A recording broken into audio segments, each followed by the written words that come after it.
Namaste.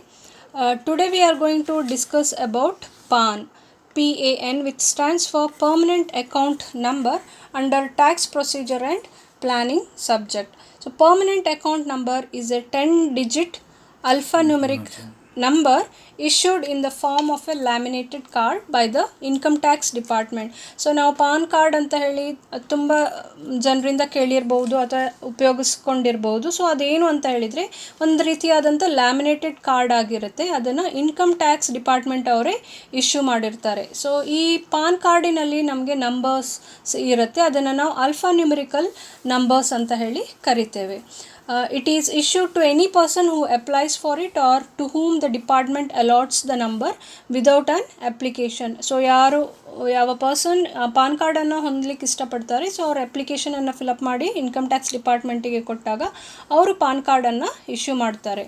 Allotment of permanent account number was made statutory under section 139A of the Income Tax Act 1961, which came into effect on 1st April 1976. This was allotted manually till 1985. Prior to 1972, a taxpayer called as SSC of the Income Tax Department was identified by a number called General Index Register Number. So PAN card number ಬರೋಕ್ಕಿಂತ ಮುಂಚೆ income tax department ಅವರು general index register number ಅಂತ ಹೇಳಿ ಕೊಟ್ಕೊಂಡಿದ್ರು. GIR number ಅಂತ ಹೇಳಿ ನಾವು ಕರಿತೇವೆ. Allotment of current series of PAN was started in 1995 after studying the system of identification number initiated in UK. So ಮೊಟ್ಟ ಮೊದಲಿಗೆ ಯುನೈಟೆಡ್ ಕಿಂಗ್ಡಮಲ್ಲಿ ಪಾನ್ ಕಾರ್ಡ್ ರೀತಿಯಲ್ಲಿ ಇಶ್ಯೂ ಮಾಡ್ತಿದ್ರು. ಹೇಗೆ ನಾವು ಇಂಡಿಯಾದಲ್ಲಿ ಪಾನ್ ಅಂತ ಹೇಳಿ ಕರಿತೇವೆ, ಯುನೈಟೆಡ್ ಕಿಂಗ್ಡಮಿನಲ್ಲಿ ಅವರು ಅದನ್ನು ನ್ಯಾಷನಲ್ ಇನ್ಶೂರೆನ್ಸ್ ನಂಬರ್ ಅಂತ ಹೇಳಿ ಕರ್ಕೊಳ್ತಿದ್ರು. USA ಅಲ್ಲಿ ಸೋಷಿಯಲ್ ಸೆಕ್ಯೂರಿಟಿ ನಂಬರ್ ಅಂತ ಹೇಳ್ತಾರೆ. In Spain it is called as, instead of PAN it is called as fiscal identification number. In the same manner, in Australia, it was called as, and it is called as tax file number. PAN enables the department to link all transactions of the person with the department. These transactions include tax payments, TDS credits or TCS credits, returns of income, returns of wealth, gift, fringe benefit tax, specified transactions, correspondence, and so on. PAN in this manner acts as an identifier for the person with the tax department. So SSC ಯಾವ ರೀತಿಯಾದಂಥ ಟ್ರಾನ್ಸಾಕ್ಷನ್ಸನ್ನು ಮಾಡ್ತಾರೆ ಅಂದರೆ ಅವ್ರು ಎಷ್ಟು TDS ಕ್ರೆಡಿಟನ್ನು ಪಡ್ಕೊಳ್ತಾರೆ, ಎಷ್ಟು ಟ್ಯಾಕ್ಸನ್ನು pay ಮಾಡ್ತಾರೆ, ಹೇಗೆ ಅವ್ರು ಇನ್ಕಮ್ ಟ್ಯಾಕ್ಸ್ ರಿಟರ್ನ್ ಫೈಲ್ ಮಾಡಿದ್ದಾರೆ, ಅದರ ಬಗ್ಗೆ ಎಲ್ಲ ಮಾಹಿತಿಯನ್ನು ಪಡ್ಕೊಳ್ಳಿಕ್ಕೆ ಸಾಧ್ಯ ಆಗುತ್ತೆ. Next topic is structure of PAN. So PAN is a 10 character long alphanumeric unique identifier.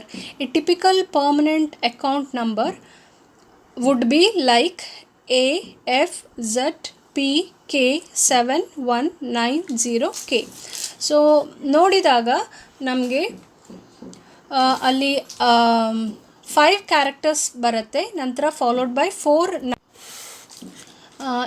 In the structure of PAN, we can see that in the middle of the card they have given 5 alphabets which may be in the combination of A to Z, followed by 4 numbers, and the last 10th place will be again the character.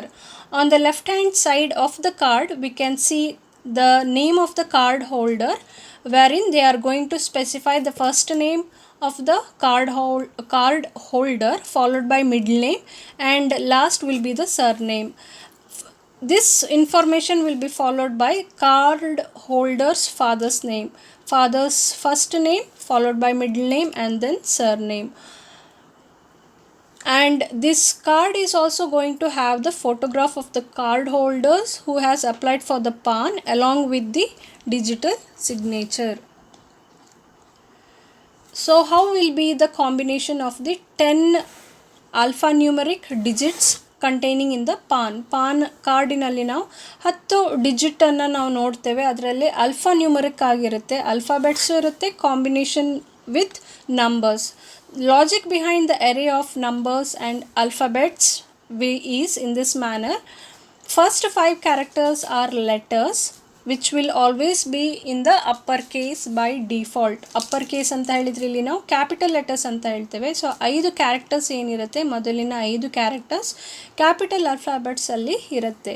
Followed by 4 numerals. So 5 alphabets ಆದ ನಂತರ 4 numbers ಇರುತ್ತೆ, ಸಂಖ್ಯೆಗಳಿರುತ್ತೆ. And the last 10th character is a letter. Again last ಇರೋದು ಕ್ಯಾರೆಕ್ಟರಲ್ಲಿ ಇರುತ್ತೆ, ಲೆಟರಿನಲ್ಲಿ ಇರುತ್ತೆ, ಅಲ್ಫಾಬೆಟ್ಸಲ್ಲಿ ಇರುತ್ತೆ. First 3 characters of the PAN number are 3 letters forming a sequence of alphabets letters from A to Z. ಅಂದರೆ ಅದರ ಕಾಂಬಿನೇಷನ್ ಹೇಗಿರುತ್ತೆ ಅಂದರೆ ಎ ಇಂದ ಸ್ಟಾರ್ಟ್ ಆಗಿಬಿಟ್ಟು Z ಆ ಕಾಂಬಿನೇಷನಲ್ಲಿ ಇನ್ಕಮ್ ಟ್ಯಾಕ್ಸ್ ಡಿಪಾರ್ಟ್ಮೆಂಟ್ ಅವರು ಜನರೇಟ್ ಮಾಡಿರ್ತಾರೆ.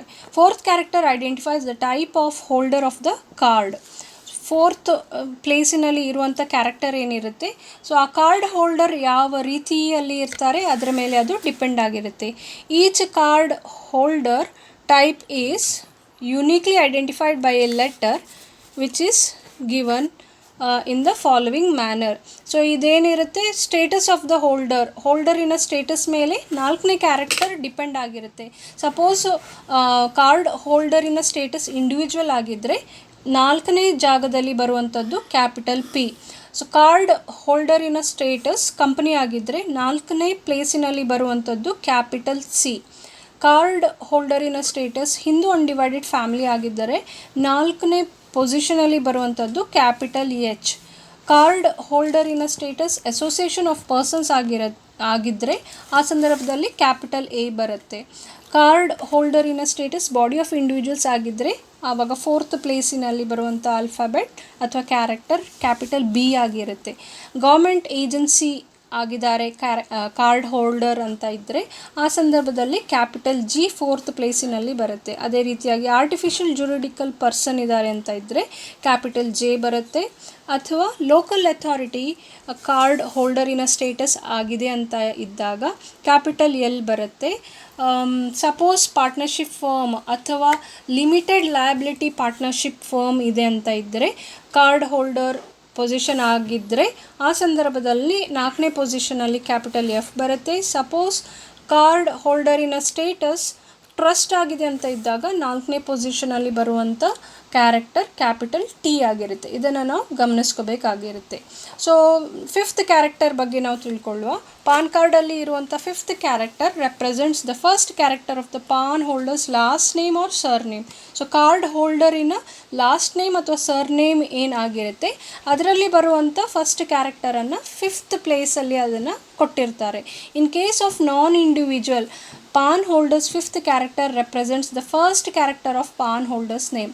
ಇವಾಗ ಇಂಡಿವಿಜುವಲನ್ನು ಹೊರತುಪಡಿಸಿ ನಾನು ಹೇಳಿದ ಹಾಗೇ may be association of persons ಆಗಿರ್ಬೋದು, ಲೋಕಲ್ ಅಥಾರಿಟಿ ಆಗಿರ್ಬೋದು, ಆರ್ಟಿಫಿಷಿಯಲ್ ಜುರಿಡಿಕಲ್ ಪರ್ಸನ್ ಆಗಿರ್ಬೋದು, ಗೌರ್ಮೆಂಟ್ ಏಜೆನ್ಸೀಸ್ ಆಗಿರ್ಬೋದು, partnership firm with limited liability ಆಗಿರ್ಬೋದು, ಟ್ರಸ್ಟ್ ಆಗಿರ್ಬೋದು. ಅಂದರೆ ಇಂಡಿವಿಜುವಲನ್ನು ಹೊರತುಪಡಿಸಿ ಇತರೆ ಫಾರ್ಮ್ಸ್ ಆಫ್ ಓನರ್ಶಿಪ್ಪಲ್ಲಿ ಬರುವಂಥ ಕಾರ್ಡ್ ಹೋಲ್ಡರ್ ಏನಾಗಿರ್ತಾರೆ ಅವರ ಕಾರ್ಡಿನಲ್ಲಿ 5th ಪೊಸಿಷನ್ನಲ್ಲಿ ಬರುವಂಥದ್ದು ಅವರ ಫಸ್ಟ್ ನೇಮ್ ಅಲ್ಲಿ ಇರುವಂಥ first alphabets. Next 4 characters will be numbers. So ಉಳಿದಂಥ 4 ನಂಬರ್ ಬರುತ್ತೆ, 4 ಪ್ಲೇಸಿನಲ್ಲಿ ನಂಬರ್ಸ್ ಬರುತ್ತೆ. ಅದು ಸೀಕ್ವೆನ್ಷಿಯಲ್ ನಂಬರ್ ಆಗಿರುತ್ತೆ. It may start from 0001 to 9999. ಇಲ್ಲಿ ಯಾವುದೋ ಒಂದು ಕಾಂಬಿನೇಷನಲ್ಲಿ 4 ನಂಬರನ್ನು ಇನ್ಕಮ್ ಟ್ಯಾಕ್ಸ್ ಡಿಪಾರ್ಟ್ಮೆಂಟ್ ಅವರು ಪಾನ್ ನಂಬರಲ್ಲಿ ಕೊಟ್ಟಿರ್ತಾರೆ. ಈಗ 10th ಪ್ಲೇಸಿಗೆ ಬಂದಾಗ ಲಾಸ್ಟ್ ಕ್ಯಾರೆಕ್ಟರಿಗೆ ಬಂದಾಗ ಯಾವ ಕ್ಯಾರೆಕ್ಟರ್ ಅಂತ ಹೇಳಿದರೆ ಅದನ್ನು ನಾವು ಆಲ್ಫಾಬೆಟಿಕ್ ಚೆಕ್ ಡಿಜಿಟ್ ಅಂತ ಹೇಳ್ತೇವೆ. ಸೊ ಎಕ್ಸಾಂಪಲಲ್ಲಿ ನಾವು ನೋಡಿದರೆ ಅಲ್ಲಿ K ಅಂತ ಹೇಳಿ ಕೊಟ್ಟಿದ್ದಾರೆ. ಸೊ ಅದನ್ನು ನಾವು ಆಲ್ಫಾಬೆಟಿಕ್ ಚೆಕ್ ಡಿಜಿಟ್ ಅಂತ ಹೇಳ್ತೇವೆ.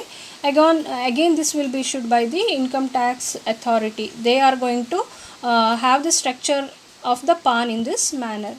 Next we are going to discuss about the utility of PAN. ಪಾನಿಂದ ನಮಗೆ ಏನು ಬೆನಿಫಿಟ್ ಸಿಗುತ್ತೆ ಅಂತ ಹೇಳಿದರೆ, ಮುಂಚೆ ನಾನು ಹೇಳಿದ ಹಾಗೇ ಸೆಷನಿನ ಬಿಗಿನಿಂಗಲ್ಲಿ ಹೇಳಿದೆ, it is going to identify or link all the transactions of the PAN holder with the department. PAN card holder ಯಾವ ರೀತಿಯಾದಂಥ ಟ್ರಾನ್ಸಾಕ್ಷನ್ಸನ್ನು ನಡೆಸ್ತಾರೆ, ಅವರು ಏನೆಲ್ಲ ಇನ್ವೆಸ್ಟ್ಮೆಂಟ್ಸನ್ನು ಎಲ್ಲೆಲ್ಲಿ ಮಾಡಿರ್ತಾರೆ, ಎಷ್ಟು ಮೊತ್ತದ ಹಣವನ್ನು ಬಾರೋ ಮಾಡಿರ್ತಾರೆ, ಯಾವ ಇತರೆ ಬಿಸ್ನೆಸ್ ಆ್ಯಕ್ಟಿವಿಟೀಸನ್ನು ಮಾಡ್ತಾರೆ, ಅದನ್ನೆಲ್ಲ ತಿಳ್ಕೊಳ್ಳಿಕ್ಕೆ ಇನ್ಕಮ್ ಟ್ಯಾಕ್ಸ್ ಡಿಪಾರ್ಟ್ಮೆಂಟಿಗೆ ಸಾಧ್ಯ ಆಗುತ್ತೆ. ಸೊ ಇದಿಷ್ಟು ಪಾನ್ ಕಾರ್ಡಿನ ಯುಟಿಲಿಟಿ ಆಗಿರುತ್ತೆ. ಮುಂದಿನ ಸೆಷನ್ನಿನಲ್ಲಿ ನಾನು ಪಾನ್ ಕಾರ್ಡನ್ನು ಯಾರ್ಯಾರು ಹೊಂದ್ಕೋಬೇಕಾಗುತ್ತೆ, ಯಾರು ಅಪ್ಲೈ ಮಾಡ್ಬೋದು, ಪಾನ್ ಕಾರ್ಡನ್ನು ಯಾರು ಅಪ್ಲೈ ಮಾಡಲಿಕ್ಕೆ ಆಗೋದಿಲ್ಲ, ಇದ್ರ ಬಗ್ಗೆ ನಾವು ಡಿಸ್ಕಷನನ್ನು ಮಾಡ್ತೇವೆ. Thank you.